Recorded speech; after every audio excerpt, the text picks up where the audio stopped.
په کور کې نیم محفوظ، زه په جومات کې نیم محفوظ، زما بچي محفوظ نه دي، زه محفوظ نیم، زما په فوج څه دا دی وي په دې ملک کې که نه. نو د دوی نه مونږ ته څه فایده نشته. زمونږ اعتماد د فوج نه اوچت شوی دی. قل للذین کفروا ان ینتهوا یغفر لهم ما قد سلف وان يعودوا فقد مضت سنة الاولین وقاتلوهم حتى لا تكون فتنة ويكون الدين كله لله فإن انتهوا فإن الله بما يعملون بصير وإن تولوا فاعلموا أن الله مولاكم نعم المولى ونعم النصير. صدق الله العظيم.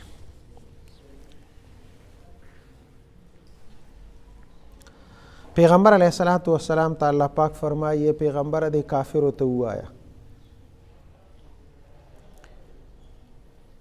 چې د کفر او شرک نه منې شي نو زمونږ د لاسونو نه به محفوظ شي، د الله د عذاب نه به محفوظ شي. او که تاسو شرک نه پرېږدئ نو یاد ساتئ مونږ ته د الله دا حکم دی چې تر کومې پورې د مخ د ځمکې نه شرک ختم شوي نه وي مونږ جهاد نه پرېږدو، مونږ به تاسو سره جهاد کوو.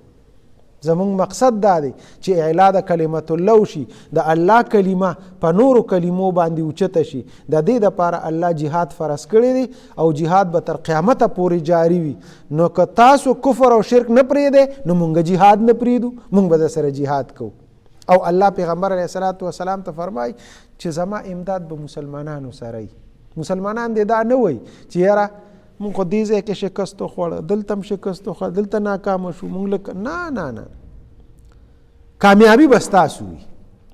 کافر به وي، کفر به وي، کافر به ظاهري غالب هم وي، خو کامیابی به ستاسو وي. تاسو له به زه کامیابی در کوم، دوی او په دې دنیا کې هم ذلیل وي او په آخرت کې به الله فرمایي زه دوی سخت سزا به آخرت کې ورکوم.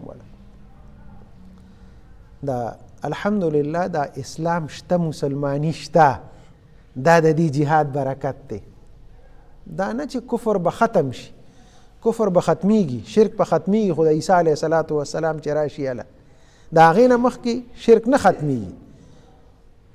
خو مونږ خو جهاد به پرېږدو نه که نه، د الله حکم دی، دا یو جذبه ده الحمدلله، دا به قایم وي. او ګورئ د هغې ښکاره مثال دا دی چې په دنیا کې لګیا دي مجاهدین جهاد کوي. که مونږ جهاد نه کوو مونږ ورسره امداد کوو. پرون هغه مجاهد راغی دلته بیان وکړ، الحمدلله زمون لږ کسانی ده 9,000 روپۍ امداد ورسره دی خلکو وکړ. نو جهاد جذبه هغه الحمدلله د مسلمان په زړه کې موجود ده، اگر چې په دوی باندې زمونږ اعتماد نشته. د پاکستان فوج جهاد کوي که نه کوي، خو زمونږ ته اعتماد اوچت شوی دی. دا مجاهدین دي، دوی جهاد کوي لګیا دي، خو زمونږ ته اعتماد اوچت شوی دی. اعتماد هم ته ولې اوچت دی؟ ځکه هم ته اعتماد اوچت شوی دی چې د پاکستان فوج مونږ له څه وکړل؟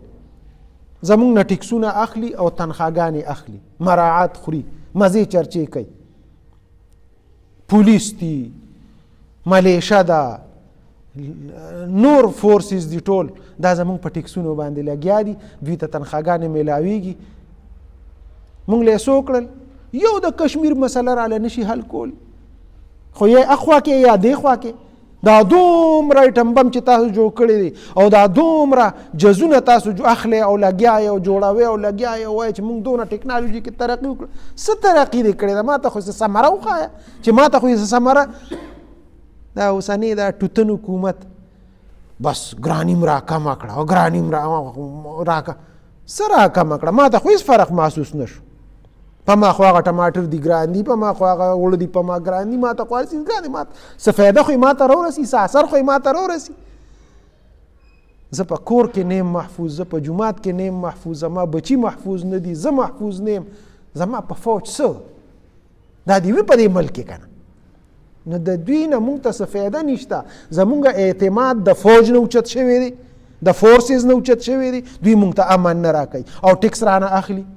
بل طرف ته دا مجاهدین دي، دا جیش دی او دا چې دی نو بل تنظیم دی او بل تنظیم دی، راځي زمونږ نه دلته چندې اخلي. موږ ول الحمدلله دا جهاد جذبه ده چې زما مقتدیانو ولا 10,000 روپۍ ورکړو مطلب نور خلک په ډېرې ورکوي، خو زمونږ په اعتماد نشته. ځکه په اعتماد نشته چې تاسو پرېږدئ دا کشمیر دا بارډر فوج ته پرېږدئ که نه، دوی زمونږ نه تنخواګانې اخلي، دا بېکارۍ ټټوانې هلته کینولي دي، دوی وایي مونږ جهاد کوو. ته څه جهاد کې؟ تا څه وکړل؟ ته ما ته خو وښایه که نه یا کشمیر کې څونه علاقه تا ونیوه او یا تا حفاظت وکړه؟ هېڅ هم نشته. هغوی رانه ټکس اخلي، تاسو رانه چندې اخلئ او نتیجه صفر ده، هېڅ هم نشته. خدای خبر چې دوی په چندو باندې څه کوي، مونږ ته خو یې څه ښکاري نه. دې وجې نه د اعتماد زمونږ اوچت شوی دی او جذبه شته د جهاد. الحمدلله که مونږ دغه د جهاد له نه شو تللی نو مونږ ورسره امداد کوو، نو دا امداد به ورسره زمونږ جاري وي، خو دوی د خپل اعتماد بحال کی، فوج د خپل اعتماد بحال کی او دا مجاهدین دوی هم د خپل اعتماد بحال کی. مونږ ته د څه وښیي چې یاره مونږ څه کړي دي، دوی هېڅ نه دي کړي، دوی هېڅ نه کوي. نو چې نه کوي نو بس مونږ به مخیره کې کمیټۍ والا ته ووایو، بابو صاحب کمیټۍ والا ته سفارش وکړه، وایي دقه هلته بورډ لګو چنده په جومات کې بنده، نوم یې چنده، دا به بندو دلته، ځکه چې مونږ ته ثمره نه ښکاري، زموږ اعتماد نشته. نن په هغه مدرسو والا راشي پته نشته. دا اوس که تاسو ته ما د دوی رسید وښاو، دا پرون چې زمونږ نه 9,000 روپۍ چنده وړې ده، نو هېڅ نشته، بس مسجد او مدرسه، د مدرسې نه نوم شته او نه هغه شته، هېڅ نشته، نه په هغې باندې مهر شته چې یاره څه تصدیق مونږ وکړو چې مهر دی او یا څه شته ثبوت راته وښیي. بس هسې یو رسید یې جوړ کړی دی او زما نه پې چنده اخلي. ولې ورکوو؟ زمونږ کار څه دی؟ مونږ به چنده ورکوو، مونږ وګورو چې یاره دا مدرسه ده او دلته دا الحمدلله کار کوي، مونږ به خپلې پیسې هلته وروړو. ما ته پته ولګي چې یاره دې ځای کې یو جهادي تنظیم دی او هغوی دا کار کوي، لګیا دي، وګوره دا شته څه کوي، زه به ورځم او چنده به ورله ورکوم. خو نور دلته یو بورډ لګو په دې کمیټۍ په مشوره باندې چې بس دا چندې مندې دا بندي کو په دې جومات کې. الله بندگان ډېر دي، امداد به ورسره کوو، امداد به نه پرېږدو. او نور چې دی نو دا چندو باندې زمونږ اعتماد ختم شوی دی، رسیدونه راله راوړي، بس راکړي راله چې دا دونه رسید. شرک چې تر کومې پورې وي زمونږ جهاد به دقسې جاري وي، په خولې به هم جهاد وي، په قلم به هم جهاد وي، په پیسه به هم ورسره جهاد کوو او په توره به هم ورسره جهاد کوو. دقه زمونږ میشن دی انشاءالله. دا مسلمان به دا پرېږدي نه، دې سره به زمونږ مسلماني قایم وي. که دا نه کوو نو بیا به مسلماني قایم نه وي، اسلام به ختم شي. قل ته ورته ووایه پیغمبره للذین هغې کسانو ته کفرو چې کافران دي، ان ینتهو که دوی منې شو د خپل کفر او شرک نه، نو یغفر لهم ما قد سلف، او به بخښلی شي دوی ته هغه چې دوی مخکې څه کړي دي، کفر، شرک، ګناهونه ټول به ورته الله وایي زه معاف کم. و ان یعودو او که دوی واپس راشي کفر طرف ته، نو فقد مضت سنت الاولین، تیر شوی دی هغه طریقه د اولو، زما سنت الله وی جاری وي، زه به د باندې عذابونه را لېږم د جنگ بدر په شکل کې، د جنگ احد په شکل کې، دقسې چې دی نو نور طریقو سره عذابونه به د باندې راځي. وقاتلوهم، ای مسلمانانو جنگ کوئ دوی سره، حتی تر دې حده پورې لا تکون فتنه، دی کې قتال،